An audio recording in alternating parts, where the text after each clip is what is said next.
In the midst of a week of adversity, the Boston Bruins rolled into the Music City and shut out the Nashville Predators by a score of 2-0 on Thursday night. Jeremy Swayman, 42 saves, a career high for the win, and Jake DeBrusk, he who has requested a trade, scored the game-winning goal. We're going to talk about that and a lot more on today's episode of Locked On Boston Bruins.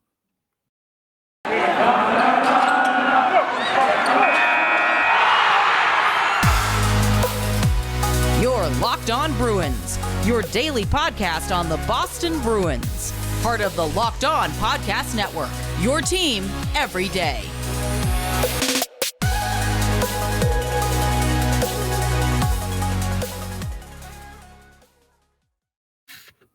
What is up, Bruins fans, and welcome back to the Locked On Boston Bruins podcast. I'm your host, Ian McLaren, and this is a daily show where we discuss all things Spoked B, as well as take a look around the NHL. Today is Friday, December 3rd, and I want to thank you so much for making Locked On Boston Bruins your first listen every day.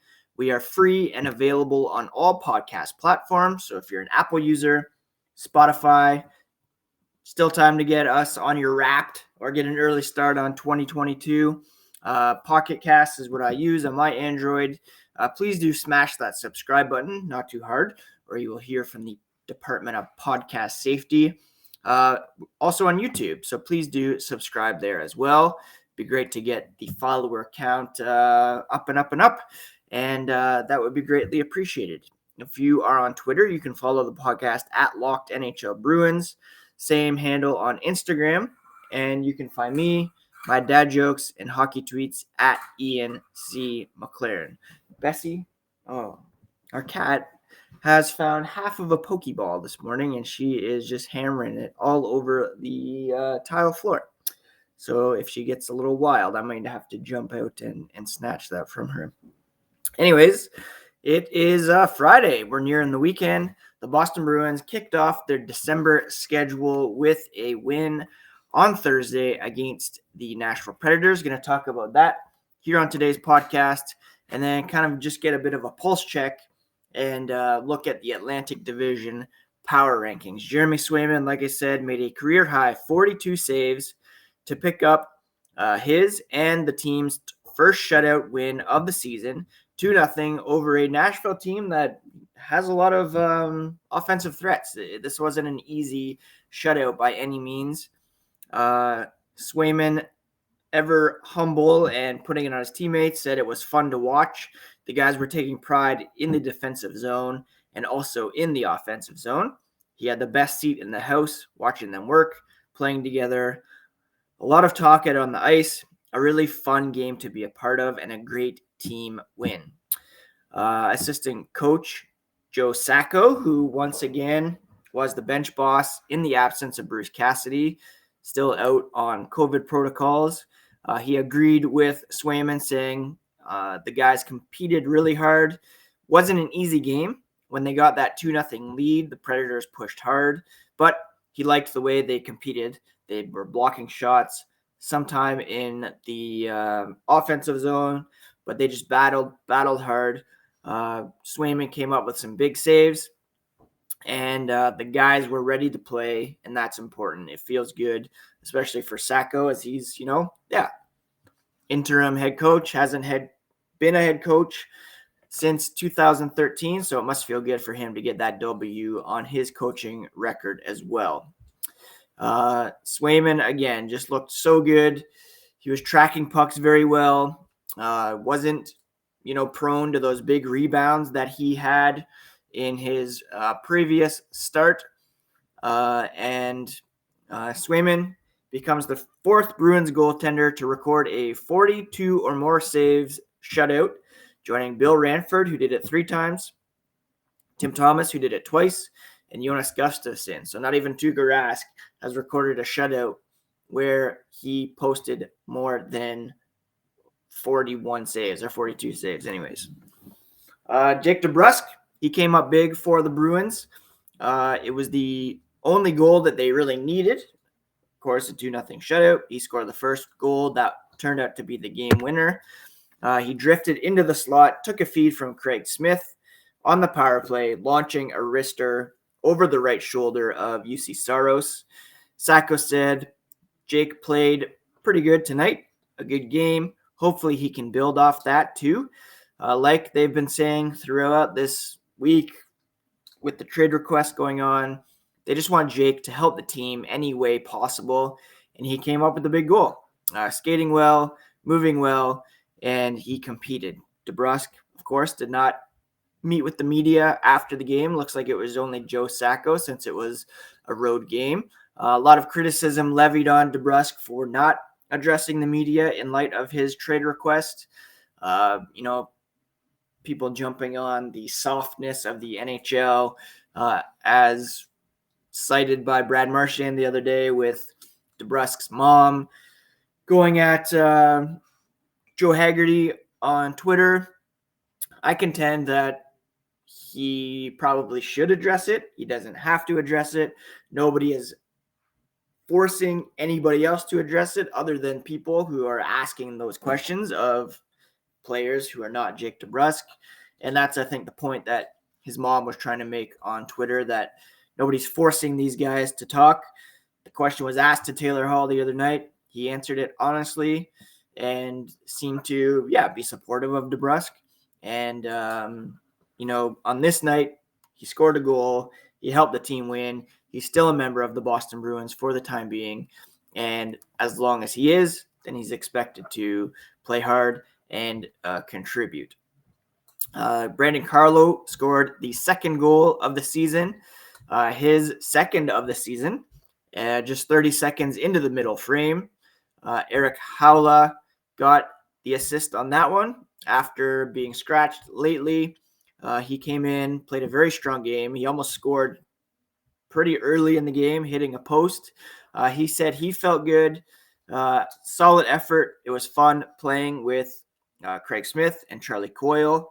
They had good chemistry, created some really good scoring chances, kept it out of their zone. So it was a pretty good game for that line, and that could be a trio that might be effective moving forward. That would mean possibly bumping them down to the third line, whereas Taylor Hall would play with, Nick Foligno, and I don't know who would play on the second line.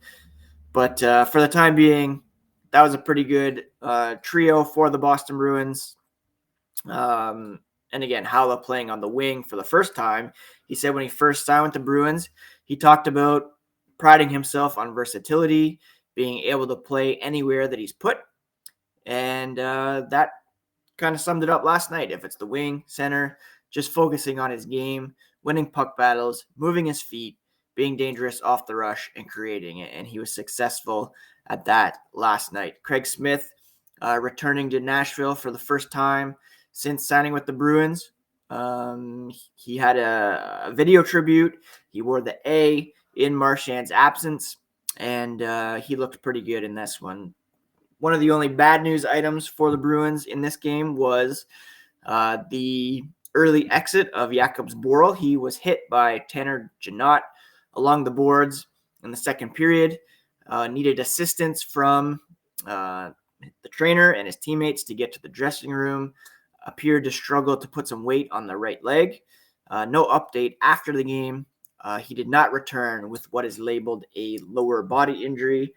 So if he's missing, then that would mean Connor Clifton would come in. And again, the Bruins not able at the moment to call up anybody from Providence because they're shut down due to COVID protocols. So if there are any injury call-ups necessary, they might have to tap into the Maine Mariners, which would be definitely interesting. So the Bruins beginning December with a win. They will be back on home ice tomorrow night to face the Tampa Bay Lightning, and we'll check in on where all the Atlantic Division teams stand at the moment here in a second. But first, I want to talk to you about Boost Mobile. You listen to podcasts for the power of knowledge. You can switch to Boost Mobile for the power of saving money. Get 3 unlimited data lines for $30 a month per line and a free 5G phone when you switch to Boost Mobile. You can get all the latest episodes of all your favorite podcasts, the top of which, of course, is Locked On Boston Bruins, all on one of America's largest 5G networks. More power to save at Boost Mobile. Free phone limited to new customers and one per line. Additional restrictions apply. Offers and coverage not available everywhere or for all phones. See boostmobile.com for details. And I want to thank you once again for making Locked On Boston Bruins your first listen every day. So great to see November being the highest download month in the history of the podcast. Been doing this since October 2019. It really means a lot that more and more of you are jumping on. And if you are a fan of the podcast, I recommend you telling a friend today and seeing if they would enjoy it as well. Now, after the win last night, the Bruins stand in fourth place in the Atlantic Division in terms of point percentage. Been saying it all season long. There's kind of two tiers to the Atlantic Division, with three clear teams at the bottom, five sticking around in the playoff race right now. The Ottawa Senators, they held on to beat the Carolina Hurricanes in a game they were wildly outshot last night. But they remain at the bottom of the division. And their season is pretty much over at this point. The Montreal Canadiens, who just cleaned house up front office, they are 6-17-2, 14 points, 280 point percentage. So they are, of course, well out of it as well. I think, in fact, they're two of the bottom three teams in the NHL, with Arizona slightly behind the Ottawa Senators. The Buffalo Sabres, they had a strong start, but they are now 8-12-3, 19 points in the season, 413 point percentage. Where it starts to get interesting is with the Detroit Red Wings. They are 3 points ahead of the Bruins in the Atlantic Division standings. The Bruins, however, have 4 games in hand, and the Bruins are ahead by virtue of point percentage. Red Wings 12-9-3 for a 563 point percentage. The Bruins are 12-8 with a 600 point percentage. The Bruins also have the advantage in goal differential at +6, whereas the Red Wings are at +8. Now, there was some separation created by the fact that the Red Wings beat the Bruins the other night, but Boston got back on track with the win last night. And again, they will be in tough on Saturday against the third place team, Tampa Bay Lightning. They've played 22 games. They're 13-5-4, 30 points, a 682 point percentage, a +9 goal differential. So they will be, they're always, tough to beat. 2-time defending Stanley Cup champions. They're currently without Nikita Kucherov, but as we all know, that doesn't really stop them. Steven Stamkos leading the way with 25 points through 21 games for the Lightning. Victor Hedman, 22 points through 22 games. And then you have so much talent down the lineup: Alex Killorn, Anthony Cirelli, Braden Point, Andre Palat, Mikhail Sergachev. It's pretty ridiculous, the amount of talent that they have still. And Andrei Vasilevsky, of course, one of the best goalies in the NHL, if not the best, 926 save percentage so far. In second place, the Toronto Maple Leafs. They've won 5 games in a row, 9-1 in their last 10.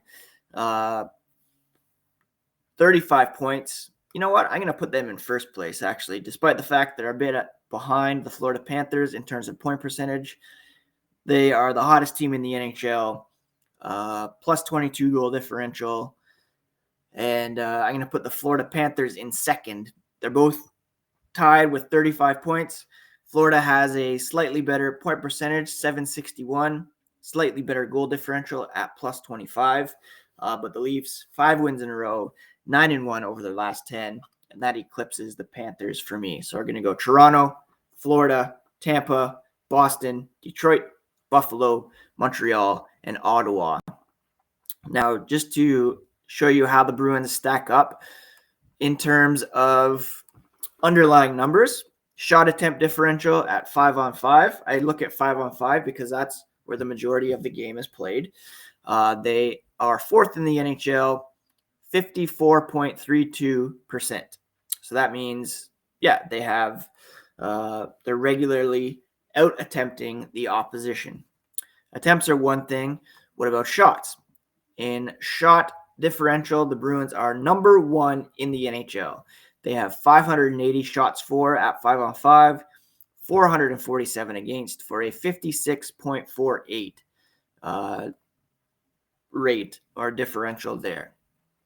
Okay, let's talk about high danger scoring chances. High danger chances, this is where things get a bit murky for the Bruins, but they're still pretty good. They're ranked 6th in the NHL at 53.96.